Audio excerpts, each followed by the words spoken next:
Welcome to the Biblically Discerning Podcast, where we seek to have intentional and thoughtful conversations about theology and life.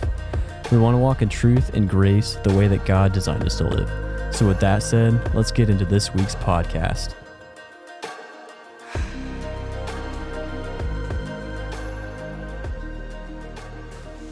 Welcome back. This is week 3 of the Rightfully Discerning Podcast. Again, here we have Leah and myself, Zach. Howdy. We will be talking about addiction, mainly pornography, phone addiction, stuff like that. We had recently eaten dinner with a really, really good friend of ours, Willie, and had an amazing conversation with him about this topic and just kind of wanted to share. And yeah, kind of the overview. What's going to be about. Pretty much. So the conversation kind of started, and part of the reason that we're talking about it is just because there were several just epiphanies in that conversation, but it kind of started talking about like phone use. It was funny the way that Willie was talking about it, because we were eating dinner together and he was saying that a pet peeve of his is whenever you're sitting with someone and then you're talking to them and you're supposedly having a conversation, and instead of looking at you and talking to you, they are on their phone. And I was kind of going over some of the things that we had learned about in general, there's other studies, but our church in Houston, whenever we were living there, did a series on it, and was talking about the physical effects in the brain, and that screen time and phone use, specifically like social media use, is just highly addictive. And so the constant dopamine stream from using your device causes like this background hum of anxiety whenever you're not on it. So kids who are, or I guess not even kids now, adults do this too, but people who are constantly on their phone with social media, whatever, have this background hum of anxiety whenever they're not on their phone, because they're not getting that dopamine dose constantly. Plus, they're just less socially adept because they're always on their phone. And so you have that commingling together and causing those issues. Mm-hmm. I'd also include games on your phone, texting, just anything, because every part of your phone is engineered to keep you on it as long as they possibly can. Not just social media. Social media is specifically engineered to make sure you do that because they can get money from ads and all that kind of stuff. Yeah. Yeah. And it's an interesting paradox, because it seems to have simultaneously made us less connected but want to feel connected at all times. Because it used to be, if, someone had a house phone, well, then you could contact them when they were at home, and that was a whole new thing, right? Being able to talk to someone who lives across the country, incredible. But if you were out and about at work, or even go further back when people didn't have house phones, and you just had to either live in their immediate vicinity or go and visit them, which could take a really long time, then you just couldn't contact them. And if you lived out in the country, then it was just you and your family, and if you went out to do something by yourself, they just wouldn't know how it went until you got back. And people were used to that, used to being disconnected, but there were a lot closer family and community ties. Now it's flipped. People feel like they're connected all the time, but their family and community ties are weaker than ever. Mm-hmm. And yet they either call or want family. Like they call their closest friends family, or long for that kind of connection when it's always there.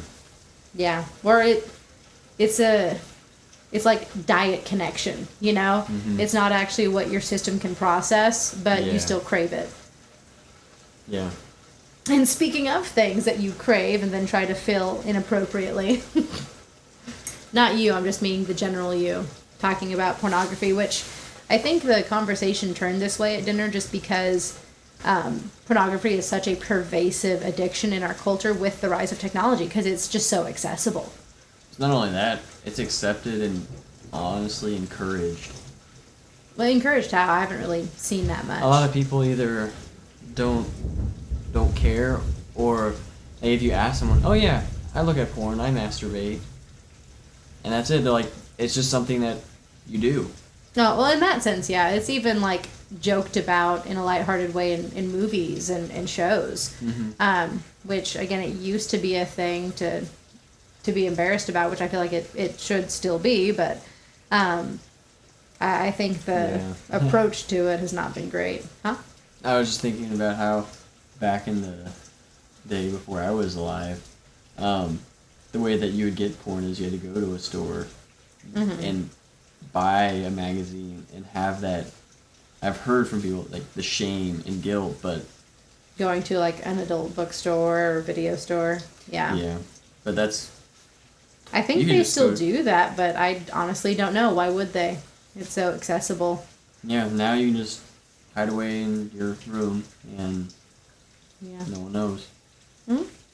Which is, again, the horrifying thing is we're connected in a way that is not good for us.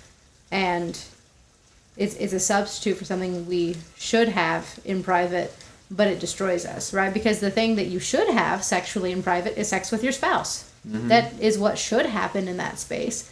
But because now we have this artificial connection to everything that you could want to look at, instead of, building real relationships or working on your marriage, whatever, you now have access to this other thing that robs you of the joy that you should have in sex and destroys real relationships that should have it.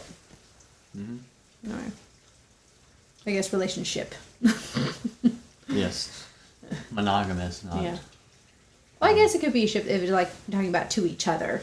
Oh, yeah. I guess that works. Yeah. Anyway, but part of, again, the more constructive side of that is not just saying, it's a big problem, what you gonna do, but kind of going over, well, then what's the solution? And so you kind of went on that topic with him a little bit, just talking about trying to get away from your phone. And then I actually don't know all that much about the accountability software or how it works. Different ways. You need to find the source of what triggers you to look at porn. Whether it's the place that you're at, the time that you're at, a certain app, whatever the usual environment or trigger. Kind of, I guess, soft trigger that you don't maybe necessarily notice. Sometimes there's probably a hard trigger. Finding that and getting rid of it and pornography proofing your life. One of those is, I think, gotten more popular, at least in the Christian community, which is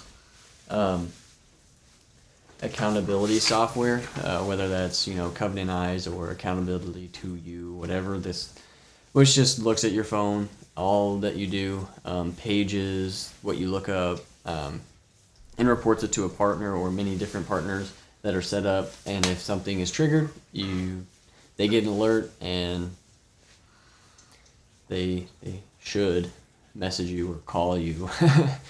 They should. That's the point, is to keep you accountable to being pure. And that's one of the ways to get rid of pornography. Another way is getting rid of your smartphone entirely. Not even letting it be a thing. Getting a flip phone. I guess, that's, like, people don't like to, apply things in Scripture the way that they should, but it's part of what Jesus was saying, right? He's like, if your eye causes you to stumble, pluck it out and throw it away. Well, that was extreme. That was giving a hyperbole. Obviously. Well, that's what I'm saying, is that example works out really well right there. Like, if he was giving that example of plucking out your eye, like, how much easier, or at least it should be so much easier, to throw away a phone, right? Yeah. And it doesn't help that society teaches you that you need it in order to function. Because even just sitting in stores or, waiting on food or something, you just sit there, look around, and everyone's on their phone waiting. Or I can't remember where I was. It was at a doctor's appointment or something. But I just chose to sit there, not get on my phone. And the lady walked by because I was still waiting, like, you can get on your phone. It's okay. And I was like, no, I'm okay. It was just odd. Like, just a random person encouraged me, you can get on your phone. Yeah. Well, it's because I think people expect it now. Yeah. It's so weird. like, I know that I'm kind of part of the generation that this happens in, but I grew up kind of different than a lot of people did just because of my family. Not crazy religious. Well, I guess we kind of are crazy religious types, but just Bible believing. But that wasn't why. The reason was because we didn't get phones until we could buy them. Anyway, but going to like a restaurant or something and seeing everyone around the table just on their phones. Yeah, it's weird. So sad. Yeah, I'm like, your family and you're just on your phone.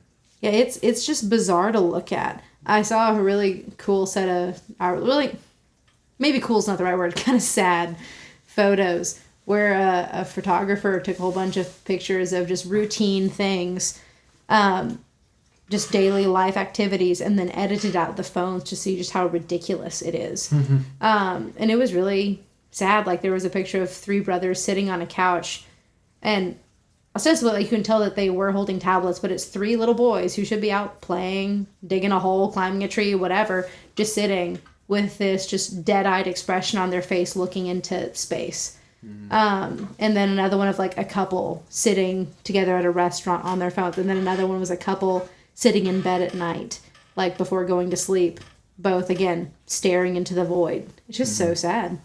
Which I guess makes me think or wonder, because we know that smartphone use is bad for your brain, especially younger people. It's just bad for your brain. It'll stunt brain development in the young, and regardless of your age, it will again basically make your brain dopamine resistant and artificially shorten your attention span.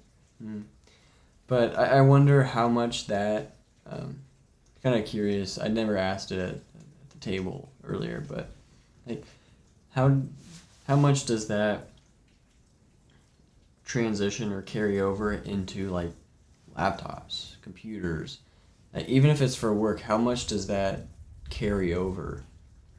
I mean, it's still not great for you, like from a physical perspective, like having a job where you're looking at a screen all day, even though it's not as addictive, because again, you're not looking at something that's giving you, I mean, probably isn't giving you a dopamine kick to look at, stats all day and enter data. It does. I mean, that's a little weird, but I guess good for you. If you're into that. No, but it's still just not good for your eyes. Like, it strains your eyes. Right. The blue light, it jacks with your circadian rhythms and makes it to where you can't sleep well, which also feeds into psychiatric issues like anxiety and depression, which is, again, a whole other thing.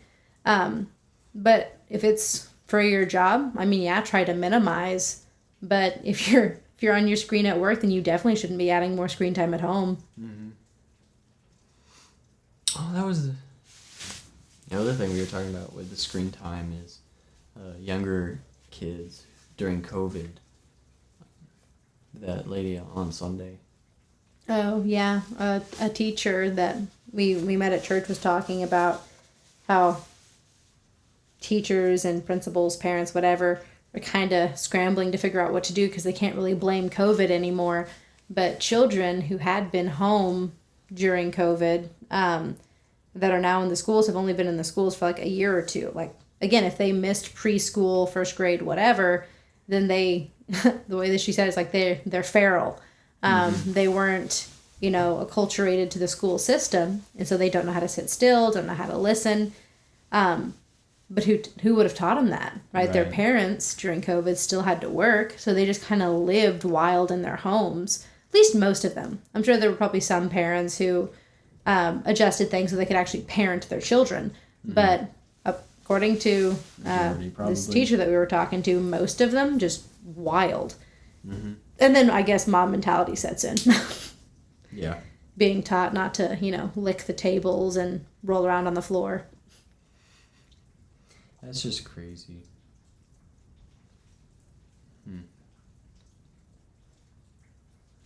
Yeah, it doesn't help when your parents are distracted, and it also doesn't help whenever, again, this is a whole other issue, but both parents are in the workforce. I know for a lot of people that's just a reality, like that's what you need to do to make ends meet, but it was never really intended to be that way. Like, well, back up a second.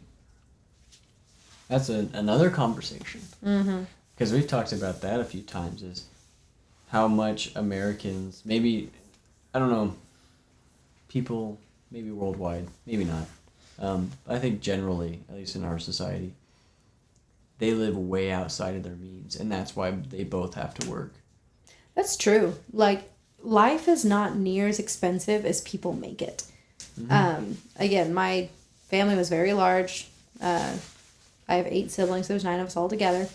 And we've always been a one-parent income home. My mom homeschooled all of us. And, yeah, I knew that we weren't rich growing up. In fact, I mean, objectively, we were poor. But there was nothing in my childhood where I felt like I was in need for anything, right? We were always well fed, always taken care of, always clothed.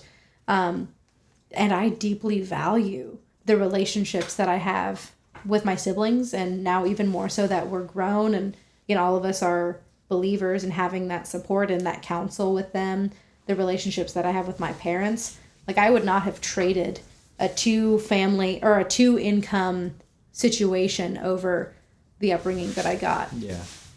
I wonder where that, I guess, stemmed from. I guess with the rise of suburbs and expensive types of suburbs. Yeah. And city living. Yeah, and that and just fewer children, a lot of people waiting to have children because they want all these expensive things for their children. Yeah. Which they don't actually need. Yeah. And there are good things to want for your kid, though, for sure. There are good things to want for your kid. Well, like, just wanting to give to your kid. That is a good thing. It is a good thing. It's a noble impulse, right? To want to give things to your children. But children need struggle, right? People need struggle, actually. If you set someone in a completely comfortable house and they always are fed and they're always given entertainment, like, that will be a miserable, selfish, aimless, depressed person. People may think, oh my gosh, Mai Tai's on the beach or whatever is my dream. You'd get bored of it in a week. And then you're just kind of sitting on a beach with no purpose, no aim, nothing to work toward. You'll lose your mind. Children do the same thing. Children are extremely capable. And part of that is they're growing, they're developing, they're learning. They're very capable at learning how to do things. It's fascinating because I was talking to a group of moms the other day about the terrible twos. What's interesting is that societally, it seems like the terrible twos has actually shifted to the terrible threes. And in talking about that with the moms, it seems as though brain development has just delayed.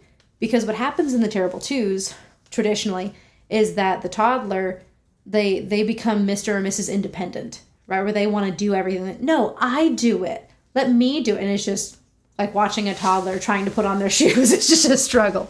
And they're demanding and they want all these things and they want to do it their way. And so they have to be taught how to regulate their own emotions, taught how to be reasoned with, right? But what's happening now is with brain development being delayed because not good socialization at home because both parents work, not learning how to control themselves in public because they're just handed a tablet. Like, all of these things are kind of accumulating in just a slower development. Whereas children who are challenged typically develop faster. Interesting. Yeah. And also, how do you expect a child to listen to and to obey a parent that only sees them for a few hours in the evening? The main influence, the main person raising that kid is either at school or at daycare. Not only that, but again, another good thing, but I think they've done it as a selfish thing, is having a date night. I don't think that's necessarily a bad thing. Because I feel like some people might avoid, like, they don't want their children. I know of some situations and people who've done that. And they want a date night. Again, it's a good thing to spend time one-on-one with your spouse, as you should. But that should also be all the time. It's good to have it alone as well. Very important, actually. But in order to escape your children that you already hardly see is not a good... And I think that's probably part of it. Because if you adequately parent your children, then that's not really an issue, right? For them to be over at grandma and grandpa's for an evening. Like, that's not a big deal. Like, okay, cool. But if they're constantly with other people, then you're sacrificing time that you really don't have to give away with your kids. Mm-hmm. And it's like, do you really want those kids? Yeah. But there, again, there's a balance there, because you do need to prioritize your marriage. Because really, you're responsible for your relationship with your spouse first. They're the one that you made a vow to. Yes, you are definitely responsible for your children, their upbringing, right? But ultimately, they're going to grow up and they're going to leave. If you have invested so much of your time and energy and emotion into your children that you don't know how to interact with or love your spouse well once they're gone, then there's a problem. Yeah. I know some people who do the date night thing really well. Mm-hmm. They spend lots and lots of time with their kids. Mm-hmm. And they do need the time away. Mm-hmm. And it's just good for them. But, yeah. Anyway, backtracking a little bit. Back to porn. Man, straight from parenthood to porn. Oh, gosh. The PPs. Oh, gosh, the P's. I don't remember if you made your epiphany statement. I have not. So in talking about pornography and how to avoid it, and talking about like different steps and strategies for like removing opportunity and triggers from your life, is instead of just trying not to sin, right? Our call is to be doing good. And so one of the antidotes, one of the things that you should be doing to try to not cure yourself, but I mean, guess you are, with pornography, is not just trying to avoid it, but instead doing good in the opposite direction. And what I mean is, specifically for the scenario we were talking about, was a married man who was destroying his marriage through the use of porn, is that porn itself is an entirely selfish endeavor. Completely. You are using whatever people that you are looking at for your own pleasure, for your own gratification. It serves no one else. It is a sin against God, your own body, and if you're married, it's adultery to your spouse. And so it is completely selfish. And so one of the antidotes to selfishness is to give. And so in that instance, whenever that comes up, instead of just saying, no, I'm not going to do that, you should be going to your spouse and intentionally trying to please them. Try to give sexually to the other person rather than acting selfishly in your sexuality. Yeah. And then I believe you continued, or maybe before, at some point, we're talking about how wives have not usually helped in this realm. No. But it's not necessarily their fault. Well, it's not their fault, right? But you can definitely do things to make it easier for your husband. Like, I'm not sure if it was helpful, the conversation we had early on in our marriage, or not. But whenever Zach and I were first married, one of the things I told him was like, I understand that one of the areas that the devil's going to try to attack you is through sexual temptation. And so even if you don't think I'm going to like it, if you feel tempted, I want you to tell me and come to me, so that way you can appropriately express your sexual desire, because that is a good thing. Sex is good. God gave it as a gift, not as a curse. And the devil tries to make it a curse by twisting it into things it's not supposed to be. And so I think wives don't help their husbands in this. And part of it is because they've been burned one too many times, right? And so it's a both and, not an either or. Yeah. And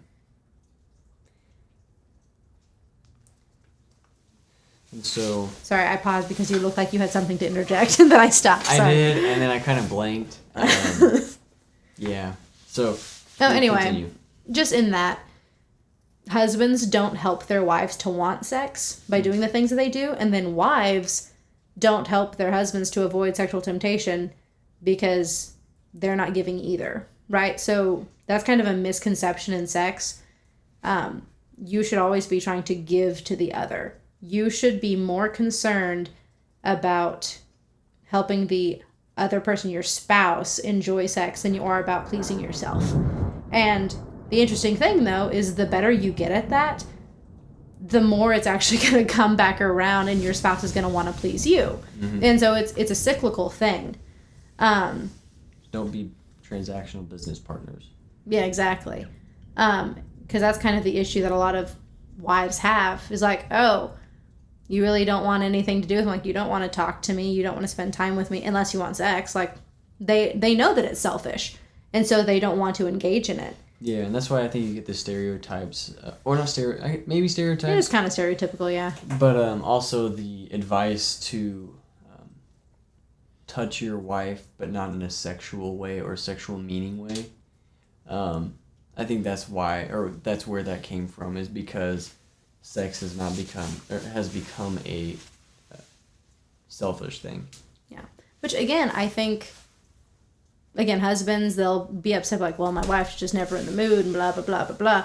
Well, if she felt like you were more interested in doing things for her than just, getting yourself off, then she would probably be more interested. Because at least for myself and for other women that I've spoken to, the thing that makes me want sex is feeling loved, feeling wanted, right?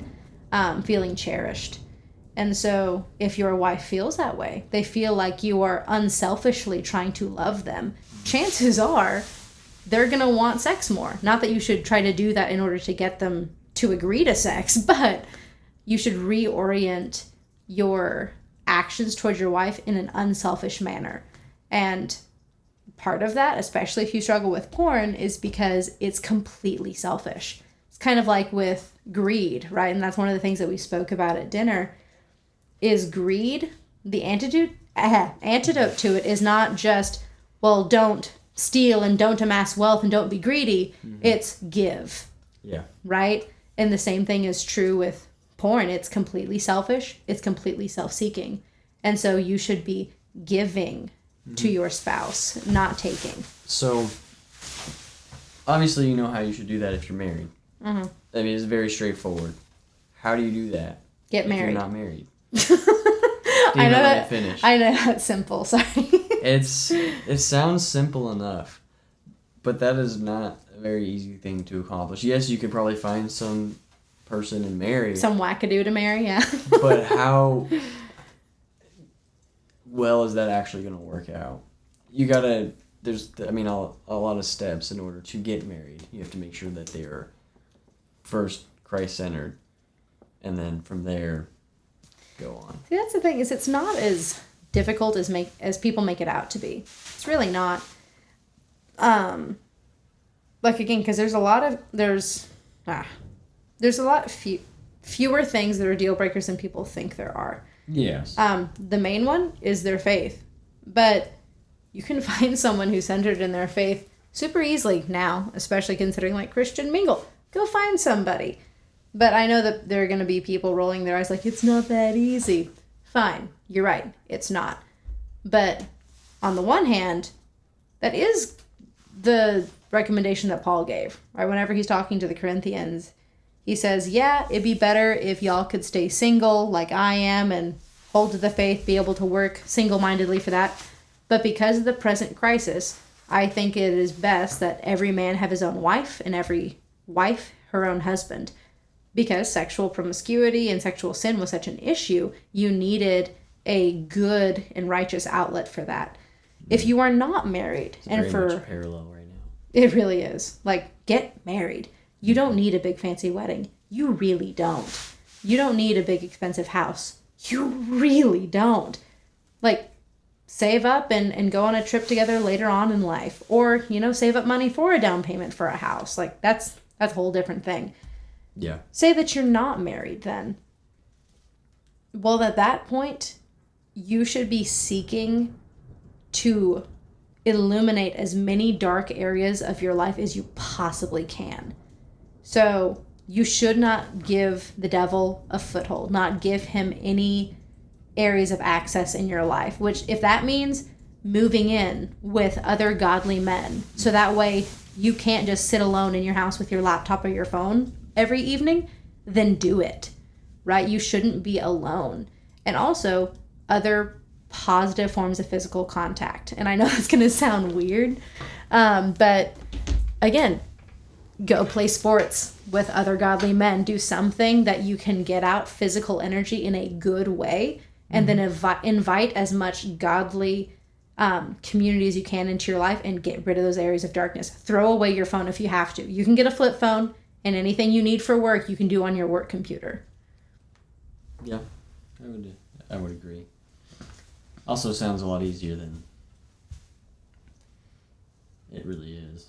But it is, you have to be willing to see what you're doing for what it is.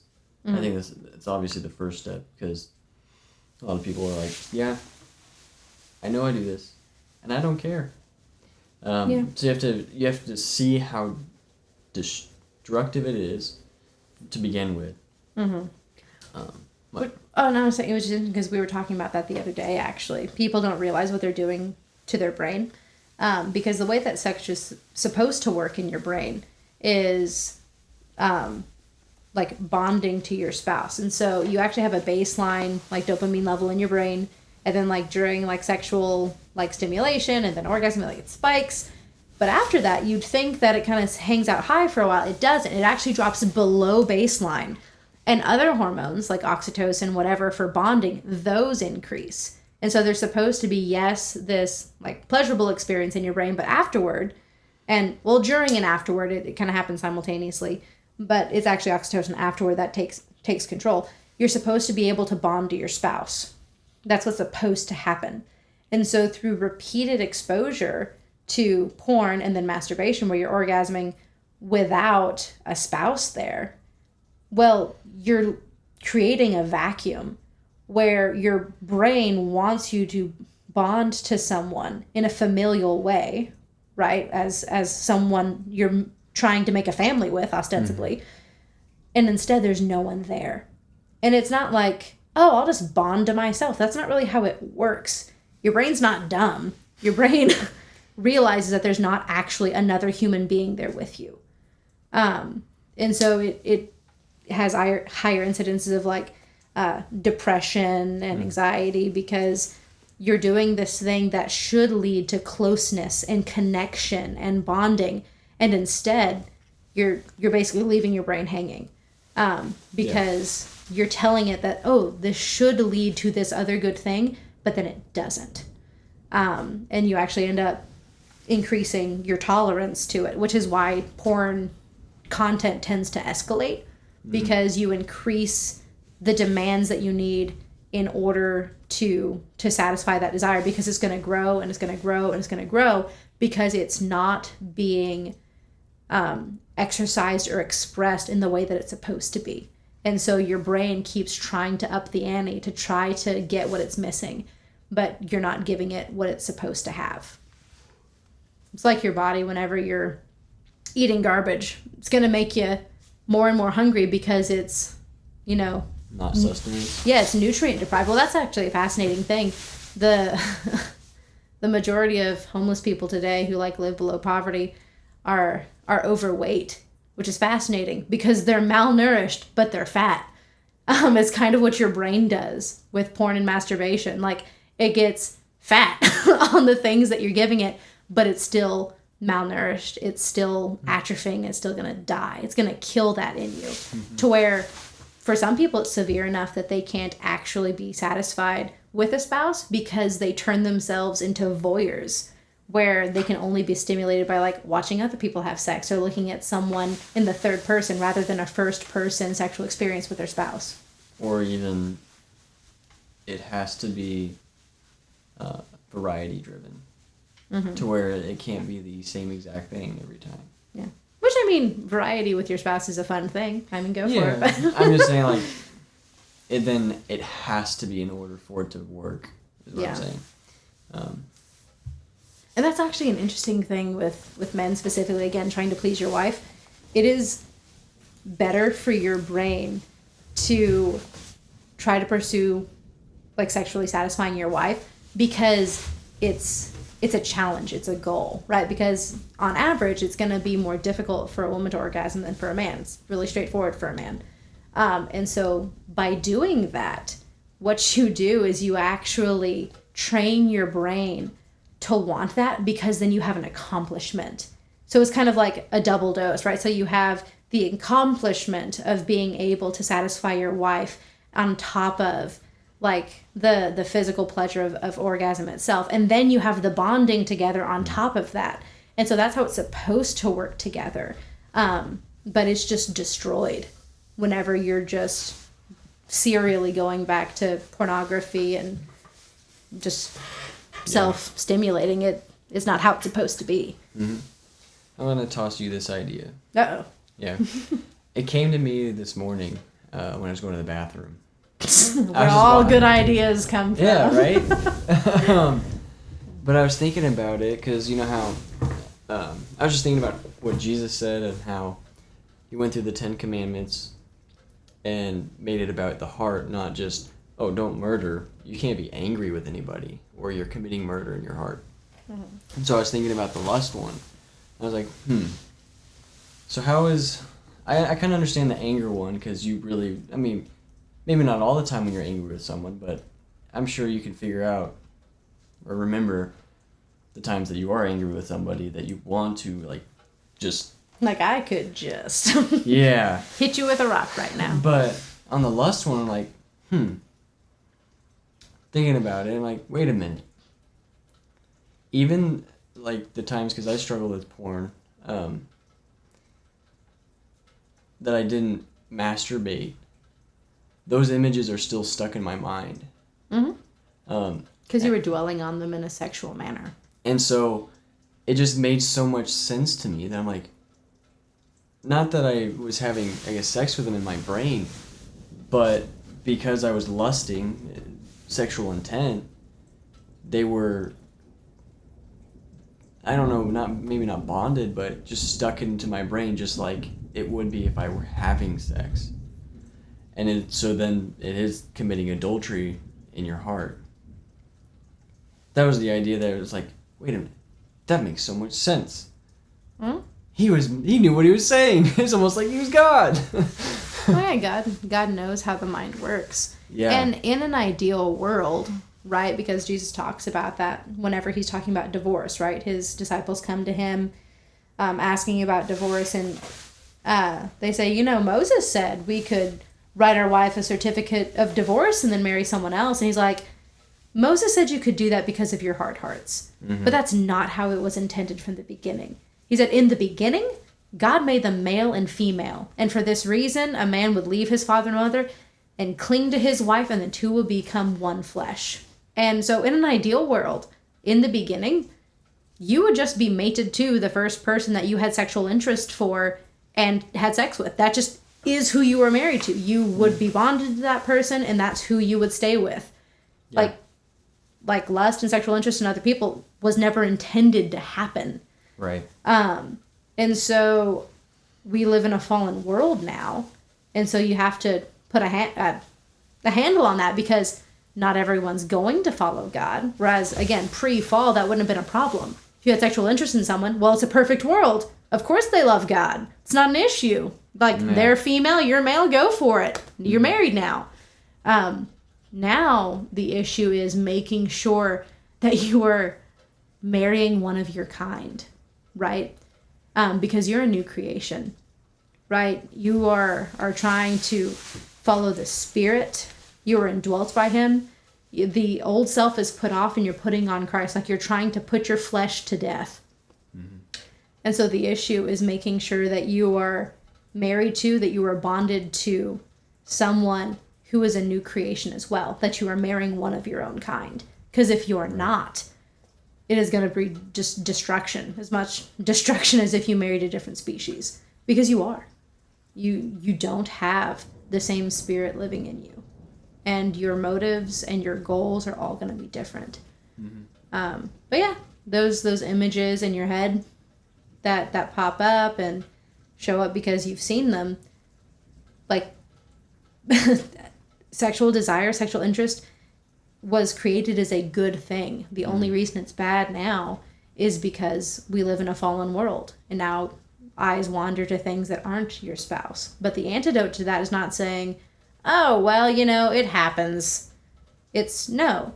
Go to your spouse, confess it, repent of it, and then give to your spouse sexually instead of trying to demand it of them or take from them sexually or use them. I would even go as far as to say, maybe correct me on this. I'm just going to say it and throw it out there. Yeah, we'll see. Because I don't think it's the word that I'm looking for, so you might know the word I'm looking for. I would not even go into feeling guilty and feeling down and not wanting to do anything regarding sex with your spouse if you've lusted, if that makes sense. Instead, because I think it can go both ways. Don't demand, but don't feel so bad and be like, I'm such a bad person. Like, yes, it's bad, and it is a sin and it's horrible, but do the full transition of repenting and give. Yeah, because don't sit in it. Yeah, self-pity is deceptive because you think it's remorse, but at a certain point it shifts into still being self-centered. You're throwing a pity party for yourself, and so now you're still no good to your spouse. Yeah. Right? You're down, and chances are over time you're gonna drag them down too. Yeah. It's going to rub off on them. And again, you're still not giving anything to them. It still took you out of the equation. If anything, you're taking more because you're taking emotional support. Yeah, support from them. Mm-hmm.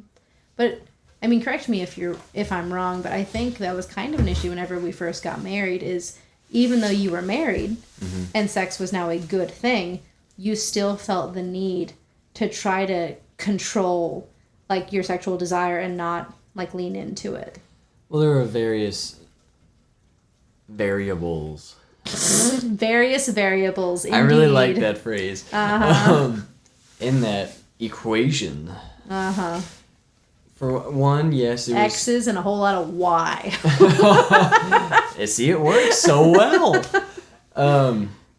Because I had trained myself to not engage with anything sexual, trying to guard my heart, guard my eyes, guard my mind from looking and engaging in that until I was married.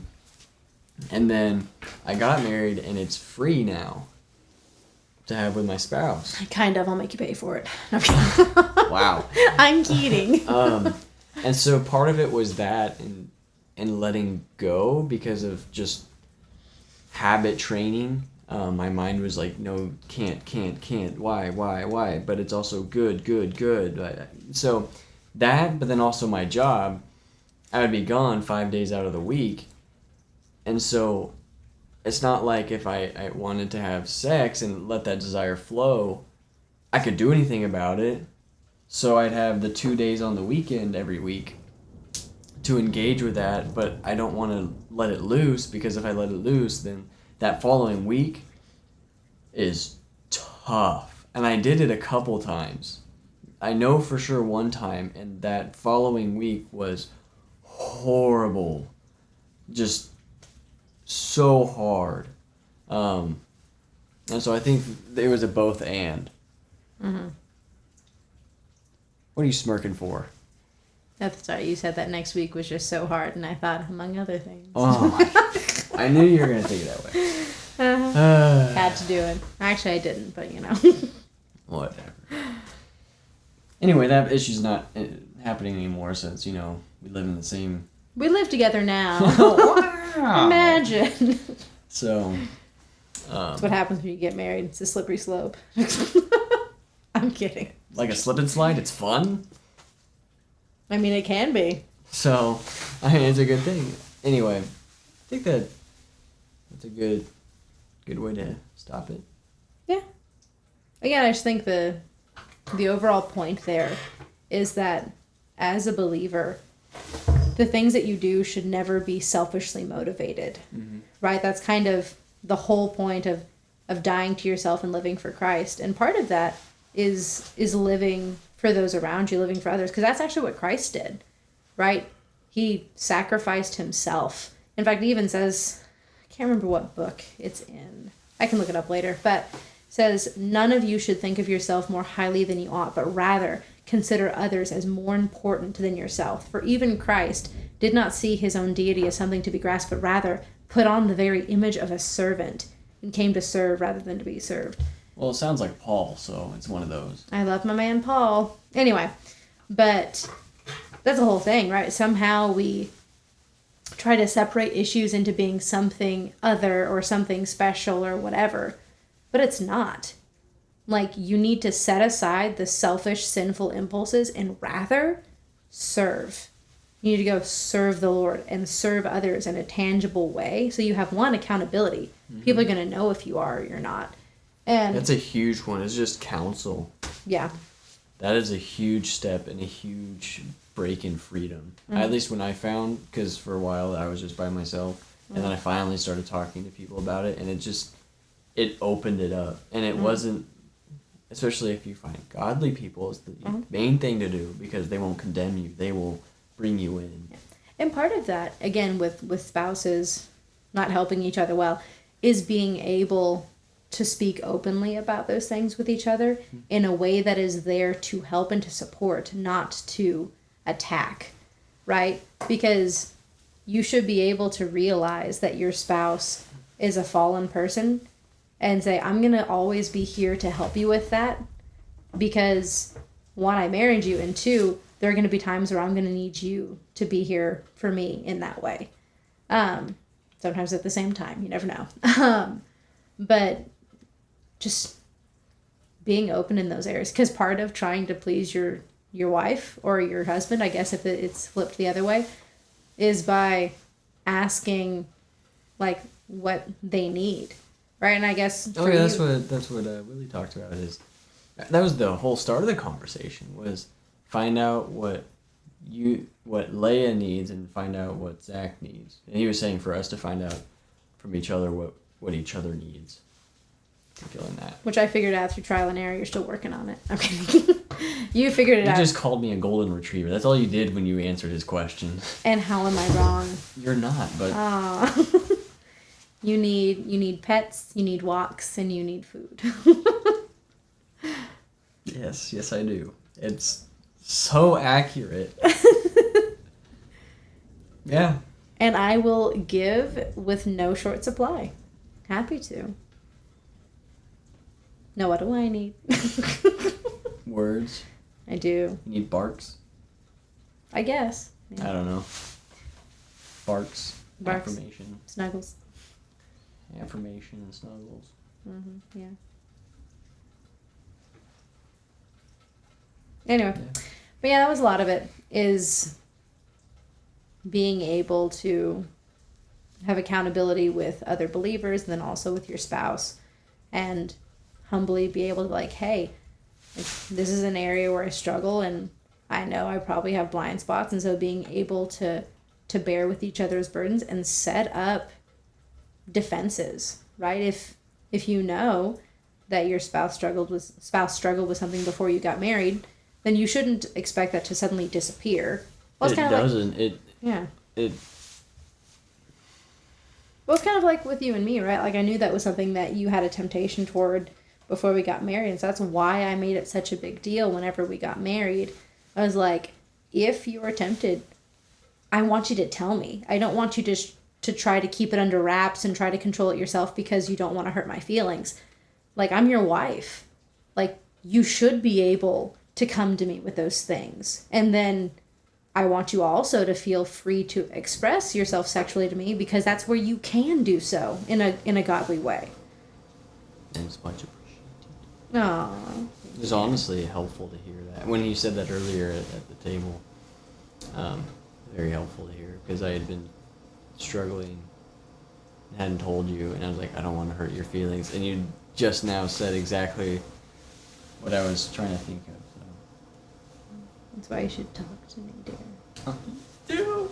You do whenever you're not in a mood. Oh my gosh, here we go. Which isn't all the time. You're very sweet to me. Like Anyway. yesterday and my birthday. I'm so sweet. Yeah. Well, it's time to pray. Okay, you go for It's it. been a longer episode. Oh, has it? 50 minutes. Oh, time flies when you're having fun. Yeah. I mean, I guess we don't really have a standard, but the longer it goes, the harder it is for people to listen to it all.